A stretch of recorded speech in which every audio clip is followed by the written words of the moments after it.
M.P. Virendra Kumar, an Indian politician, writer, and journalist who was born in 1936 in Calcutta, Wayanad. He was a member of the 14th Lok Sabha, a member of the Janata Dal and the president of the Kerala State Unit of the party. He is also the chairman and managing director of the Malayalam newspaper Mathrubhumi. He has authored several books in Malayalam including Haimavada Phuvil, Ramanda Dukham, Smruti Chitrangal, and Buddhanda Chiri. He was awarded with Kendra Sahitya Academy and Kerala Sahitya Academy Awards, Vayalar Award, Odakudal Award, and many more. ഞാൻ തിരുമേനിയെ പല പ്രാവശ്യവും അവിടെ പോയി കണ്ടിട്ടുണ്ട്. അദ്ദേഹത്തിൻ്റെ വാക്കുകൾ ശ്രദ്ധാപൂർവം കേട്ടിട്ടുണ്ട്. അദ്ദേഹം ധാരാളം മനസ്സിലാക്കിയിട്ടുണ്ട്. എന്നെ അദ്ദേഹം കൂടുതൽ ആകർഷിച്ചത് പ്രത്യേകിച്ച് ഭാരതീയ ദർശനങ്ങളെക്കുറിച്ച് അഗാധമായ പാണ്ഡിത്യം അദ്ദേഹത്തിനുണ്ട്. ഏത് മതത്തിൽപ്പെട്ടവരായാലും അവരെ മനസ്സിലാക്കാനും ബഹുമാനിക്കാനും സാധിക്കുന്ന വിശാലമായ ഹൃദയം അദ്ദേഹത്തിനുണ്ട്. മാത്രമല്ല, ഒരു കാര്യം പറയുമ്പോൾ അതിൽ അദ്ദേഹത്തിൻ്റെതായിട്ടുള്ള പ്രത്യേകതയുണ്ട്. അതൊരു ആളുടെ ഹൃദയത്തിലേക്ക്, മനസ്സിലേക്ക് കടന്നു ചെല്ലും. സാധാരണ ചിലരൊക്കെ കണ്ട് നമ്മൾ സംസാരിച്ചാൽ പോകുമ്പോൾ അതൊക്കെ മറക്കും, കേട്ടതൊക്കെ. തിരുമേനിയെ കാണാൻ പോയി തിരുമേനിയെ കുറിച്ച് സംസാരിച്ച് മടങ്ങി വരുമ്പോൾ ആ ഓർമ്മകൾ ഇന്ന് മനസ്സിലുണ്ടാവും. അപ്പോൾ ഞാൻ എൻ്റെ മനസ്സിൽ ചുരുക്കം ചില ആളുകളുടെ ഓർമ്മകൾ തങ്ങി നിന്ന ഘട്ടത്തിൽ തിരുമേനി ഉണ്ടായിരുന്നു പറഞ്ഞത് ആരെയും ബോധിപ്പിക്കാനില്ല, ഒരു ഭംഗി വാക്കുമല്ല. ഞാൻ ഒരു സത്യം പറഞ്ഞതാണ്. അതുകൊണ്ട് തിരുമേനി പലരിൽ നിന്നും വ്യത്യസ്തനാണ്, ഒരു അനുഗ്രഹീതനാണ്. അദ്ദേഹത്തെ കാണുന്നതും ഒരു അനുഗ്രഹമാണ്.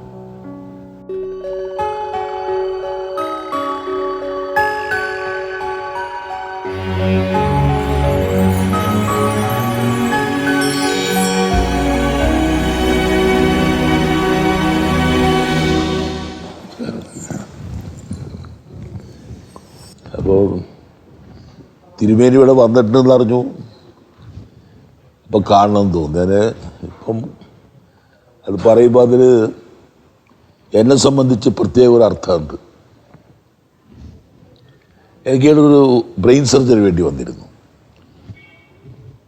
ഡൽഹിയിലെ മെദാന്ത ഹോസ്പിറ്റൽ വെച്ച്. അത് കുറേ ഗൗരവമുള്ളൊരു പ്രശ്നമായിരുന്നു. അപ്പോൾ ഇവിടുന്ന് പോകുമ്പോൾ തന്നെ ഓർമ്മകളൊക്കെ കുറേ ഇങ്ങനെ വിട്ടുപോകാൻ തുടങ്ങിയിരുന്നു എനിക്ക്. അവിടെ സർജറി കഴിഞ്ഞ് കിടക്കുമ്പം വളരെ അടുത്തുള്ള ആളുകളെ കണ്ടാൽ നിങ്ങൾ ആരാന്നൊക്കെ ചോദിക്കും. ഒന്നും അറിയില്ല എനിക്ക്. പക്ഷെ ആ സമയത്തും മനസ്സിൽ കുറേ ആളുകളെ പറ്റിയുള്ള ഓർമ്മകൾ എനിക്കുണ്ടായിരുന്നു.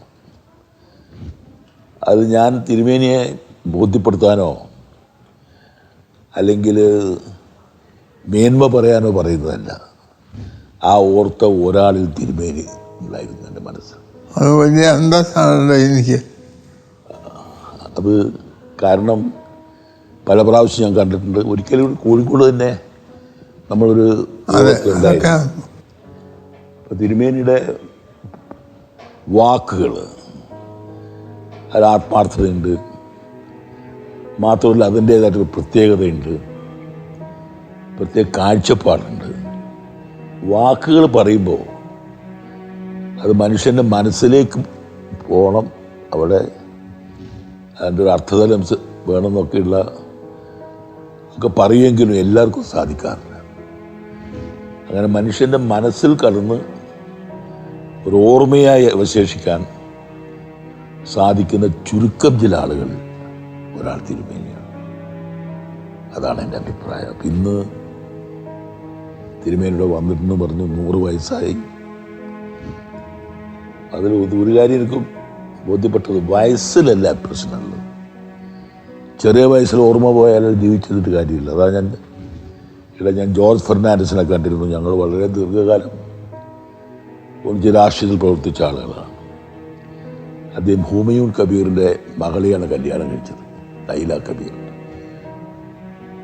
അദ്ദേഹത്തിന് ഓർമ്മയൊന്നുമില്ല. അദ്ദേഹം ഡിഫൻസ് മിനിസ്റ്റർ ആയിരുന്നു, കമേഴ്സ് മിനിസ്റ്റർ ആയിരുന്നു, റെയിൽവേ മിനിസ്റ്റർ ആയിരുന്നു. അടിയന്തരാവസ്ഥയിൽ അറിയാമല്ലോ അദ്ദേഹത്തിൻ്റെ ജീവിതത്തെപ്പറ്റി. അപ്പം അദ്ദേഹം പാർട്ടിയുടെ ചെയർമാനും ഞാൻ സെക്രട്ടറിയായിട്ടൊക്കെ വർക്ക് ചെയ്തിട്ടുണ്ട് എത്രയോ വർഷങ്ങൾ. അപ്പം അദ്ദേഹത്തിന് ഓർമ്മ നഷ്ടപ്പെട്ടു. അപ്പം ഞാൻ ആസ്പത്രിയിൽ നിന്ന് വന്നതും അദ്ദേഹത്തെ കാണാൻ പോയി. പിന്നെ കിടക്കുകയായിരുന്നു. അദ്ദേഹത്തിൻ്റെ ഭാര്യ അടുത്തുകൊണ്ട് ഇരുത്തി ഞാൻ കയ്യൊക്കെ ഒന്ന് പിടിച്ചു. George, you remember me? I am Virendra Kumar. We worked for a long time together.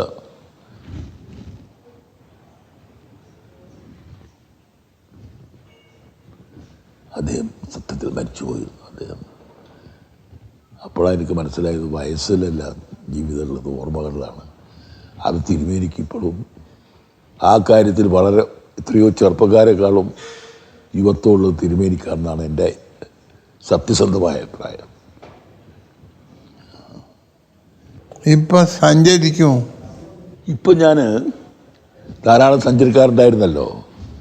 ഇപ്പോൾ കഴിഞ്ഞ പ്രാവശ്യം ഞാൻ ടൊറാനോയിൽ പോയിരുന്നു, ടൊറാനോ. അപ്പോൾ ഞാൻ ഒരു ഇത് പറയാം, ഓരോരോ അന്ധവിശ്വാസങ്ങളാണെന്ന് പറയാതിരിക്കുക. പക്ഷേ എനിക്കുണ്ട അനുഭവം, മിലാനിലിറങ്ങി, എൻ്റെ ഭാര്യയുണ്ട്, കുറച്ച് സുഖം ഉണ്ടായിരുന്നില്ല. ഇപ്പം ടൊറേനോയിൽ പോകുമ്പോൾ എന്നോട് എല്ലാവരും പറഞ്ഞു, അവിടേക്ക് പോകണോ, അതൊരു ദുരന്ത പട്ടണമാണ്, മിലാന്ന് ഡ്രൈവ് ചെയ്താൽ പോരെ. രാമനല്ല, എനിക്ക് അവിടെ താമസിക്കണം. അങ്ങനെ അവിടെ പോയി ഒരു മുറിയെടുത്ത്, അപ്പം ഒരു ഡ്രൈവറും കാറൊക്കെ ഏർപ്പാട് ചെയ്തിരുന്നു. ഞാൻ അവിടുന്ന് എനിക്ക് ബെർലിൻ വരെയൊക്കെ പോകണം. അങ്ങനെ കാറിലാണ് ഞാൻ പോവുക എപ്പോഴും. അതൊക്കെ പ്ലാൻ ചെയ്ത് പോയതാണ്. ആദ്യത്തെ ദിവസം കഴിഞ്ഞ് 2-ാം ദിവസം എൻ്റെ ഭാര്യയ്ക്ക് സുഖമില്ലാണ്ടായി. സുഖമില്ലാണ്ടായെന്നല്ല, അവസാനം ബോധമില്ലാണ്ടായി. അപ്പോൾ 3-4 ദിവസം കഴിഞ്ഞ് ഡോക്ടറെ വിളിച്ച് രാത്രി ആംബുലൻസ് വന്ന് അവളെ ആശുപത്രി കൊണ്ടാക്കി. അവളെ അപ്പോഴാണ് മനസ്സിലായത്, അവിടെ വിദേശികൾക്കൊക്കെ ആര് പോയാലും എല്ലാ ചികിത്സയും ഫ്രീ ആണ് ടൊറാനോയിൽ. അവിടെ കുറേ കഥകൾ പറഞ്ഞു. ഞാൻ കോൺസെൻട്രേഷൻ ക്യാമ്പിൽ പോയിരുന്നു, ഇവിടെ ഓഷ്വിറ്റ്സിൽ, പോളണ്ടിൽ. ആ ഓഷ്വിറ്റ്സ് ക്യാമ്പിലത്തെ കുറേ ഓർമ്മകളൊക്കെ എൻ്റെ മനസ്സിൽ ഉണ്ടായിരുന്നു. ഇമ്രി കട്ട്സ് എന്ന് പറഞ്ഞാൽ, ഇമ്രി കട്ട്സ് അല്ല, അദ്ദേഹം ഒരു ഇറ്റലിക്കാരനാണ്. അദ്ദേഹം എൻ്റെ ഓർമ്മകൾ എഴുതിയിരുന്നു കോൺസെൻട്രേഷൻ ക്യാമ്പിലെ ഓർമ്മ. പ്രൈമോ ലെവിയാന്ന് തോന്നുന്ന പേര്, അത്ര തെറ്റുണ്ടെങ്കിൽ ക്ഷമിക്കുക. അദ്ദേഹം അവിടെ വെച്ചിട്ടാണ് ആത്മഹത്യ ചെയ്തത്, ടൊറാനോ. നീറ്റ്ഷെ അതിന് പ്രാന്തായി, ടൊറാനോയിൽ വെച്ചിട്ടാണ്. ഈ ഇറ്റാലിയൻ ഫുട്ബോൾ ടീം ലോക ഫുട്ബോൾ മത്സരത്തിൽ പങ്കെടുത്ത് പ്ലെയിനിൽ വരികയാണ്. മുഴുവൻ അവിടെ ഒരു ആക്സിഡൻറ്റ്, എല്ലാവരും മരിച്ചു. അതൊരു ദുരന്ത സ്ഥലമാണത്.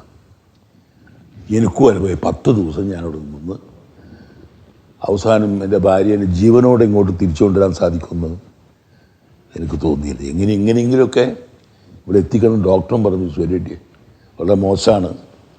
അങ്ങനെ ഞാൻ എല്ലാ പരിപാടികളും റദ്ദാക്കി ഞങ്ങൾ മിലാനിൽ വന്നു.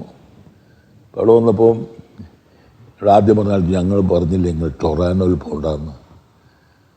ഞാൻ പറഞ്ഞു ഞാനതൊക്കെ അങ്ങനെ വലിയ കാര്യമായിട്ട് കണക്കാക്കിയില്ല, പക്ഷേ ഇതൊരു അനുഭവമാണ്. പിന്നെ ഞാൻ വിദേശത്ത് പോയിട്ടില്ല. ഇപ്പോൾ പിന്നെ ഈ സുഖമില്ലാണ്ടായി ഫ്ലൈറ്റിൽ പോകുമ്പോഴേക്കൊരു പ്രയാസമുണ്ട്, ഒരു ബ്രീത്തിങ്ങിൻ്റെ പ്രോബ്ലം. അത് കുറച്ചും കൂടി ഉണ്ടാവുമെന്ന് പറഞ്ഞു. അതായിരുന്നു എൻ്റെ അവസാനത്തെ വിദേശയാത്ര, ടൊറാനോയിൽ. അവിടെ ഇങ്ങനെ അടുത്തൊരു സ്ഥലമാണത്, ഒരു ദുരന്ത ഭൂമിയാണ്. ഇപ്പം ഞാൻ അവിടുന്ന് അത് കഴിഞ്ഞ് ഈ ബെർലിൻ വരെ പോകണമെന്നൊക്കെ ഉദ്ദേശിച്ചത് കാറിൽ. പിന്നെ അതെല്ലാം റദ്ദാക്കി അവിടെ ജീവനോടുകൂടി ഇവിടെ എത്തിക്കാൻ സാധിച്ചു എൻ്റെ ഭാര്യനെ. അപ്പം അങ്ങനെയൊക്കെയുള്ള അനുഭവങ്ങൾ യാത്രയിൽ ഉണ്ടായിട്ടുണ്ട് കുറേ. അത് എങ്ങനെയത് വിശദീകരിക്കാൻ എനിക്ക് അറിഞ്ഞുകൂടാ, പക്ഷെ ഇതൊക്കെ അനുഭവങ്ങളാണ്. അപ്പം എന്നോട് പറഞ്ഞിരുന്നു, നിങ്ങൾ മിലാനോ താമസിച്ചാൽ മതി, മിലാനിൽ അവിടെ 3-4 മണിക്കൂർ ഡ്രൈവേ ഉള്ളൂ ടൊറാനോയിലേക്ക്. അപ്പം ഇവിടുന്ന് രാവിലെ പോയി മീറ്റിംഗ് കഴിഞ്ഞ് വൈകുന്നേരം വന്നാൽ മതി. ഞാൻ അങ്ങനെയൊന്നുമില്ല. പക്ഷെ എൻ്റെ അനുഭവം ഇതായിരുന്നു. ഭാഷയും അറിയില്ല. അവിടെയാണ് സോണിയാഗാന്ധിൻ്റെ സ്ഥലമാണ്, അവരെവിടെയാണ് ജനിച്ചതൊക്കെ. അതാണ് എൻ്റെ അവസാന ഒരു 2 കൊല്ലമായി. പിന്നെ ഇപ്പോൾ എവിടെയും പോയിട്ടില്ല, അധികം യാത്ര ചെയ്യാറില്ല. ഇപ്പം ഡൽഹിക്ക് പോകണം. ഇപ്പം ഞാൻ രാജ്യസഭയിൽ വന്നല്ലോ. അപ്പം അത് കഴിഞ്ഞ സമ്മേളനത്തിൽ പങ്കെടുത്തിരുന്നു. ഇപ്പം നവംബർ 10-ാം തീയതിയാണ്, 12-ാം തീയതിയാണ് അടുത്ത സെഷൻ, 1 മാസം. അതിൽ ഡൽഹിയിൽ പോവും. ഇപ്പോൾ അങ്ങനെ സുഖമായി വരുന്നു. ഈ ഒരു അസിസ്റ്റൻസ് ഇല്ലാതാണ് യാത്ര ചെയ്യുന്നത്. ഓ, കൂടെ ആരും ഇല്ല. കൂടെ ഉണ്ടാവും, ഏതെങ്കിലും ഒരാളുണ്ടാവും. മുമ്പ് അതൊന്നും ഉണ്ടായിരുന്നു. മുമ്പ് ഒറ്റയ്ക്ക് ഇങ്ങനെ പോവും. ഇപ്പോൾ ഒരാൾ, സെക്രട്ടറി ഒരാൾ കൂടെ ഉണ്ടാവും. എൻ്റെ വായിക്കുകയൊക്കെ ചെയ്യാം. ഓ, ഇപ്പം ഞാൻ കഴിഞ്ഞ 12 കൊല്ലമായിട്ട് ഞാൻ കുറേ നോട്ട്സും കുറേ വിവരങ്ങളൊക്കെ ശേഖരിച്ചിരുന്നു, നോട്ട്സ് എടുത്തിരുന്നു സ്വാമി വിവേകാനന്ദനെ കുറിച്ച്. അതിപ്പോൾ ഒരു 10-600 പേജായി അതിൻ്റെ നോട്ട്സ്. അതിപ്പോൾ ഒരു വിശ്രമമാണല്ലോ. ഞാനത് പൂർത്തീകരിച്ചുകൊണ്ടിരിക്കുക. ഈ നവംബർ-ഡിസംബറിൽ അത് പൂർത്തീകരിക്കണം എന്നൊരു ആഗ്രഹമുണ്ട്. വിവേകാനന്ദനെ കുറിച്ച്, അദ്ദേഹത്തെക്കുറിച്ച് പലരും ജീവിതത്തിൽ അവരവർക്ക് വേണ്ടി പലതും ഉണ്ടാക്കിയിട്ടുണ്ട്. സ്ഥാപനങ്ങളും സ്മരണ നിർത്തേണ്ട പല കേന്ദ്രങ്ങളൊക്കെ. പക്ഷെ വിവേകാനന്ദ ഒന്നും ഉണ്ടാക്കിയിട്ടില്ല. രാമകൃഷ്ണ മിഷൻ ഉണ്ടാക്കിയെന്നല്ല, അത് അദ്ദേഹത്തിൻ്റെ പേരിൽ ഒന്നും ചെയ്തിട്ടില്ല. അദ്ദേഹത്തിൻ്റെ കുടുംബത്തെപ്പറ്റി ആർക്കും അധികം അറിയില്ല. ഇന്ത്യയിലെ ആദ്യത്തെ കമ്മ്യൂണിസ്റ്റുകാരൻ അദ്ദേഹത്തിൻ്റെ അനുജനായിരുന്നു, ഭൂപേന്ദ്രനാഥ് ദത്ത. അതെനിക്ക് തോന്നുന്നത് 64-ലോ 67-ലോ ആണ് മരിച്ചത് അദ്ദേഹം. അദ്ദേഹമാണ് പിന്നെ അന്നത്തെ നിയമലംഘന പ്രസ്ഥാനങ്ങൾക്ക് നേതൃത്വം കൊടുത്തത് അദ്ദേഹം. അത് ലെനിനുമായിട്ട് സംഭാഷണം നടത്തിയിരുന്നു. വലിയ ആളായിരുന്നു ഭൂപേന്ദ്രനാഥ് ദത്ത. അദ്ദേഹത്തിൻ്റെ ജ്യേഷ്ഠനുണ്ടായിരുന്നു മഹേന്ദ്രനാഥ് ദത്ത. 50 പുസ്തകങ്ങൾ എഴുതിയിട്ടുണ്ട്, എല്ലാ ശാസ്ത്രീയ വിഷയങ്ങളെക്കുറിച്ചാണ്. 50 പുസ്തകങ്ങൾ എഴുതിയിട്ടുണ്ട് അദ്ദേഹം, മഹേന്ദ്രനാഥ് ദത്ത. അതൊക്കെ അത്ഭുതമുള്ളത്, എന്നെ അത്ഭുതപ്പെടുത്തിയത് ചരിത്രം. അദ്ദേഹത്തിന് അച്ഛൻ്റെ പേര് വിവേകാനന്ദൻ്റെ അച്ഛൻ്റെ പേര് വിശ്വനാഥ് ദത്ത എന്നാണ്. അദ്ദേഹത്തിന് പഠനം ഇതുവരെ കിട്ടിയിട്ടില്ല. കൽക്കത്തയിൽ പോയി, ബാരിസ്റ്ററായിട്ട് കോടതിയിൽ പോയി, ഇന്ത്യയിൽ പല സ്ഥലങ്ങളിലും ഞാൻ തിരഞ്ഞിട്ട് വിവേകാനന്ദൻ്റെ അച്ഛൻ്റെ ഒരു പടം ഇതുവരെ കാണാൻ സാധിച്ചിട്ടില്ല. ഇദ്ദേഹത്തിന് വിവേകാനന്ദൻ മരിക്കുമ്പോൾ നിവേദിതയുടെ കാല് കഴുകി. അപ്പം ചോദിച്ചു, why you do it? Christ did it. ക്രിസ്തുദേവൻ അത് ചെയ്തിട്ടുണ്ട്, അത് ഞാൻ ചെയ്യണം. അതൊക്കെ കഴിഞ്ഞ് അദ്ദേഹം മുൻകൂട്ടി പറഞ്ഞിരുന്നു 39 വയസ്സിൽ. അങ്ങനെ ക്രിസ്തുവിനെ ഓർത്തിട്ടാണ് മരിച്ചത്. അദ്ദേഹം അവസാനം വരെ ഒന്നും ഉണ്ടാക്കിയിരുന്നില്ല, ഒന്നും സമ്പാദിച്ചിട്ടില്ല. ഇപ്പം കേത്രി മഹാരാജ് ഒരു കത്തയച്ചു. ഞാൻ താങ്കൾ എന്നെ സഹായിച്ച ആളാണ്. എൻ്റെ അമ്മക്ക് വേണ്ടി ഞാൻ ചോദിക്കുകയാണ്, എന്തെങ്കിലും തരുമോ? I beg you. Vivekanandan Khetri മഹാരാജന് അയച്ച കത്താണ് അവസാനത്തെ.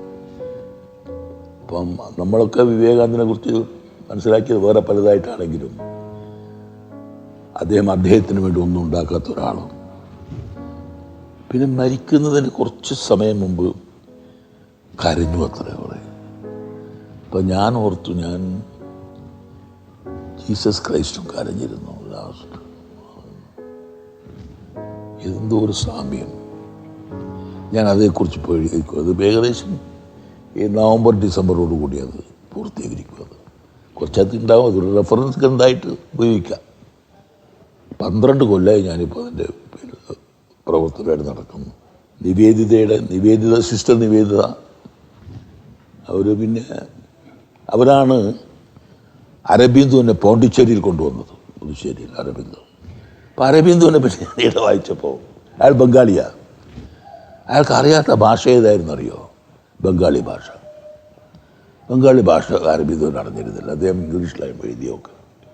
വലിയ വിപ്ലവകാരിയായിരുന്നു അരബിന്ദു. അദ്ദേഹത്തിൻ്റെ ആശ്രമം ഇപ്പം നിവേദിത അവസാനം ഇന്ത്യയിൽ വെച്ച് തന്നെയാണ് മരിച്ചത്. ഡാർജിലിംഗിൽ വെച്ചിട്ടാണ് മരിച്ചത് നിവേദിത. അപ്പോൾ അവരൊക്കെ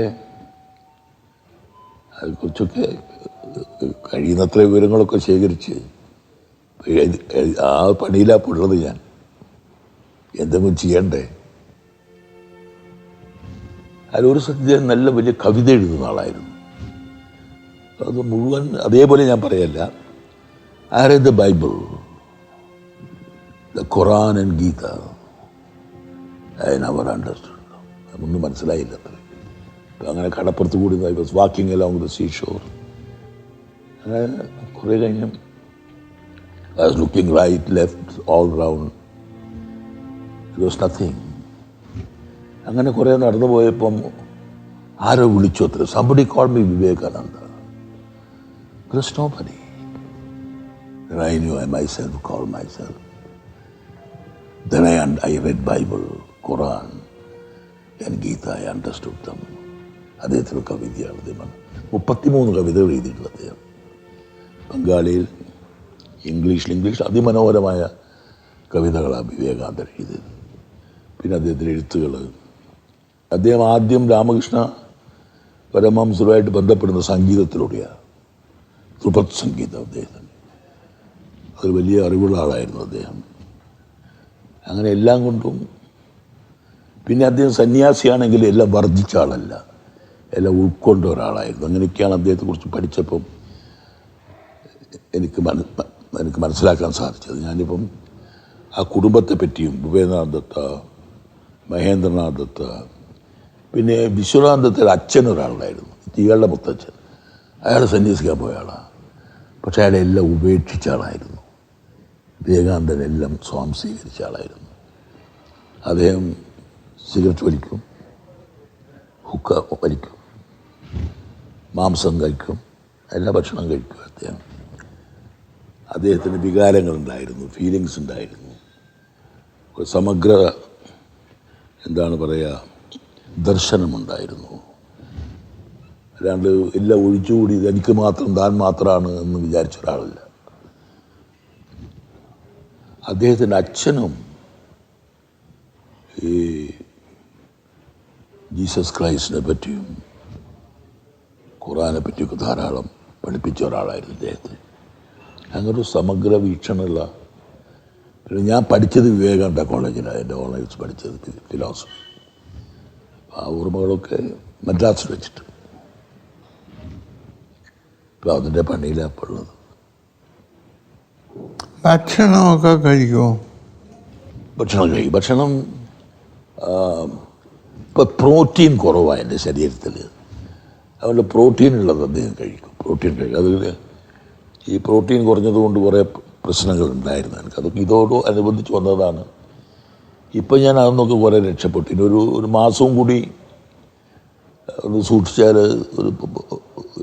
ഒരു മാതിരിയൊക്കെ ഇങ്ങനെ ആരോഗ്യത്തോടൊക്കെ പോവുക.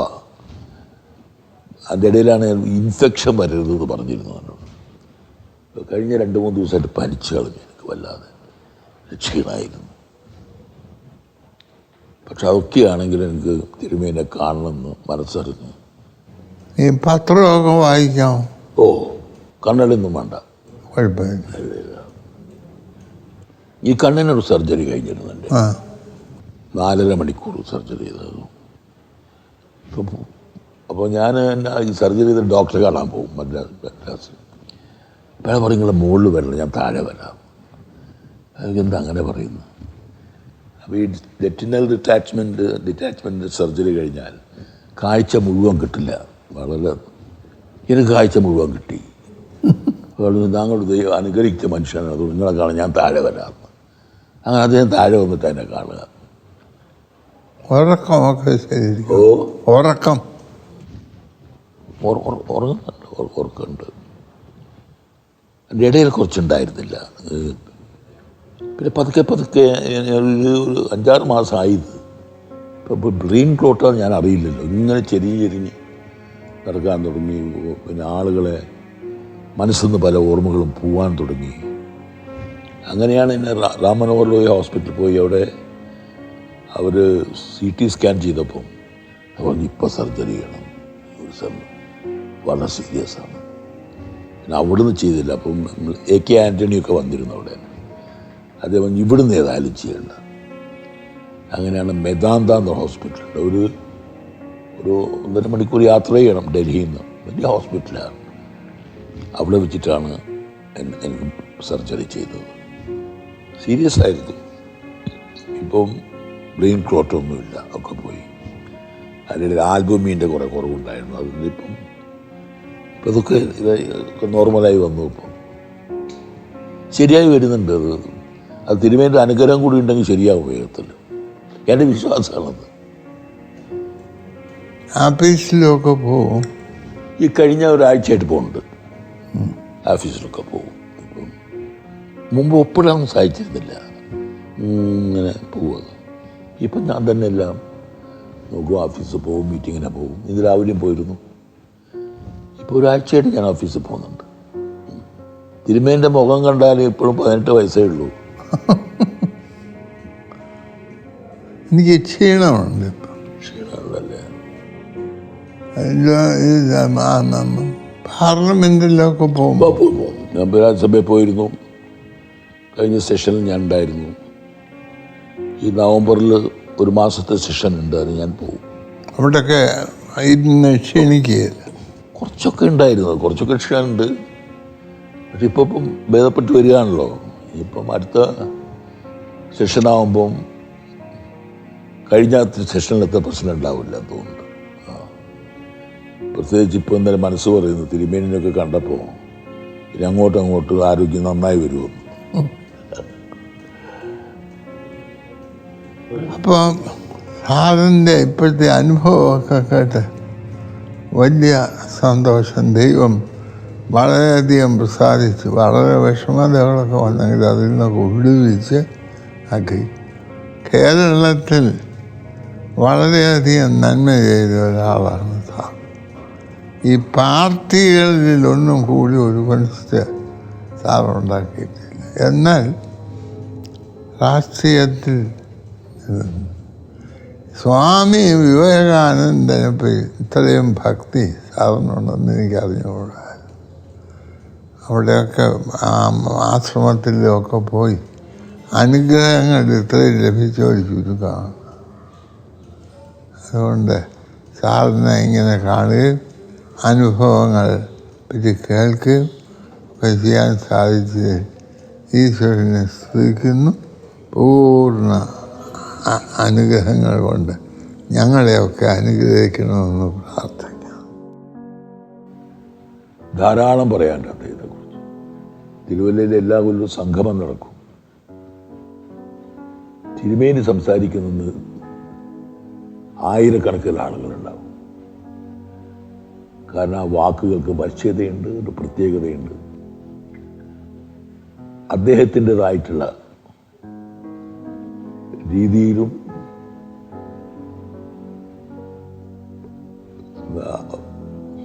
പറയാനും ആളുകളുടെ മനസ്സിൽ നിന്ന് അവിടെ സ്ഥിരപ്രതിഷ്ഠ നേടാനും കഴിയുന്ന ചുരുക്കം ചില വലിയ ആളുകളെ കൂട്ടത്തിൽപ്പെട്ട ഒരാളാണ് തിരുമേനി. അച്ഛന് പ്രത്യേകിച്ച് വെറുപ്പായിരുന്നു. കയ്യിൽ കരിക്കട്ടയോ വേറെ ചേടി കഷ്ണമൊക്കെ കിട്ടിക്കഴിഞ്ഞാൽ ചുവരിലും നിലത്തുമൊക്കെ വരച്ച് വീട് വൃത്തിയാക്കും. അപ്പോൾ നല്ല പൊതിരെ അടി കിട്ടും.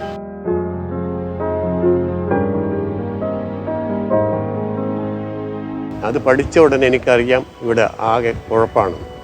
ഞാൻ നാട് വിട്ടിട്ടാണ് പോയത്. കാരണം എൻ്റെ ഏറ്റവും വലിയ ആഗ്രഹം ജീവിതത്തിൻ്റെ ഏറ്റവും വലിയൊരു കലാകാരനാണ്. അങ്ങനെ നാട് വിട്ട് മദ്രാസ് പോയിട്ടാണ് ഒരു അവസരം കിട്ടിയ പഠിക്കാൻ. അവിടുന്ന് വളരെ കഷ്ടപ്പെട്ട്